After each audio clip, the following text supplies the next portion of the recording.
La courtière hypothécaire Isabelle Saint-Jacques nous informe sur la différence entre un prêteur A, un prêteur B ainsi qu'un prêteur privé.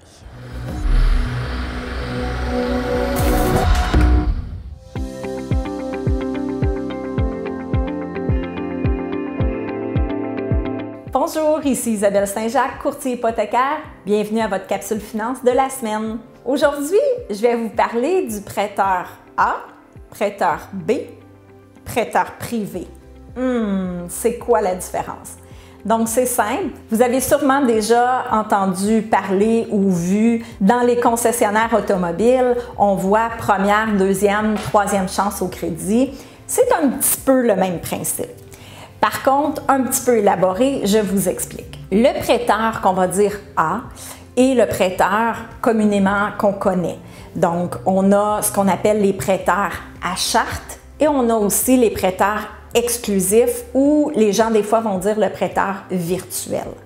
Donc, pour faire la différence entre ces prêteurs-là, le prêteur qui a pignon sur rue, c'est ceux qui ont un bâtiment et qu'on va voir, leur nom est affiché, l'institution financière, banque, peu importe. Et eux, on va les appeler les banques, institutions financières qui ont pignon sur rue ou certaines sont des banques à charte. Maintenant, le prêteur virtuel ou exclusif est un prêteur qui fait exclusivement de l'hypothèque. Donc, il y a des avantages et des inconvénients aux deux. Je n'irai pas en détail dans tout ça. Le prêteur exclusif fait exclusivement des hypothèques. Donc, évidemment, lui, il n'y a pas une bâtisse au coin de la rue et tout. Par contre, ce prêteur-là est souvent des sous-filiales de banques très connues, d'institutions financières connues. On ne doit pas les craindre, on doit juste valider l'information parce que des fois, le frais de notaire peut être un peu plus élevé. Par contre, majoritairement, leurs taux sont avantageux. Et je dis bien majoritairement parce que ce n'est pas toujours. Comparativement à l'institution financière qui a plus pignon sur rue, celle-ci engendre plus de frais. Donc, on ne se le cachera pas, le bâtiment engendre des frais et tout. Donc, à l'occasion, on va voir que leurs taux sont un petit peu plus élevés, mais au niveau du notaire, habituellement, les frais sont plus bas ou égales, du moins. Donc, les institutions financières qui sont plus à charte, c'est eux qui vont vous offrir et évidemment, c'est dans leur rôle d'aller essayer de vous faire avoir d'autres produits comme des cartes de crédit, des marges de crédit, d'ouvrir des comptes avec eux, d'avoir les assurances. Versus le prêteur virtuel ou exclusif, eux, ils ne veulent pas vous vendre tout ça, ils n'en ont pas. Tout ce qu'ils veulent, c'est de faire votre hypothèque. Donc maintenant, on a démystifié ces deux prêteurs différents-là, mais qui sont toujours ce que j'appelle mon prêteur A, donc pour un dossier classique. Maintenant, nous avons aussi des prêteurs B.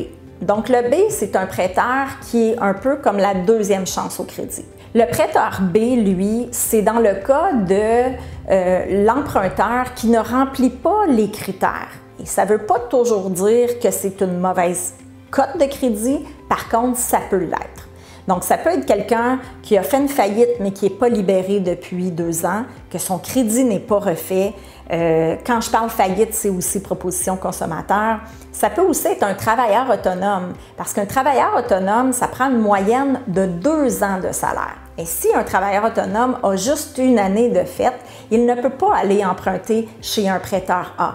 Donc, on va le rediriger vers un prêteur B. Donc, c'est le prêteur B, c'est un alternatif. On l'appelle aussi les prêteurs alternatifs. Donc, c'est ces prêteurs-là où on va se rediriger quand ça ne peut pas fonctionner au niveau du prêteur de ligne A. Le prêteur B, il faut savoir qu'il y a des frais supplémentaires pour avoir ces prêteurs-là. Le taux d'intérêt est plus élevé et surtout, ces prêteurs-là vont par contre se limiter à des régions un petit peu plus urbaines ou dans les alentours. Le dernier prêteur à qui j'ai accès, c'est les prêteurs privés. Donc, le prêteur privé est vraiment dans un cas où on ne peut pas aller ni dans un A, ni dans un B. On a le prêteur privé ou quelqu'un qui aurait besoin d'un dossier à traiter très rapidement. Donc, quelqu'un qui a besoin des sommes très rapides, qui veut un achat, que ça lui prend un document comme quoi que le financement est accordé, bien, au niveau du prêteur privé, ça peut se faire très rapidement et par la suite, on regarde les autres options. On le voit aussi dans des autoconstructions, donc les gens qui veulent se construire eux-mêmes, pour éviter les longues démarches des prêteurs A au niveau de l'autoconstruction. Donc, il y a certains prêteurs qui vont aller vers le prêt privé, le temps de monter leur maison et par la suite, bien, on va aller refinancer cette même propriété-là. Évidemment, au niveau du prêt privé, bien, les frais sont encore plus élevés et le taux d'intérêt est encore plus élevé. Il y a toujours un coût à ça.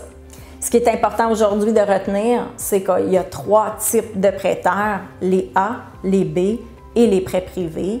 Donc, majoritairement, on peut combler tous vos besoins. Si vous avez besoin de plus d'informations, consultez un courtier hypothécaire.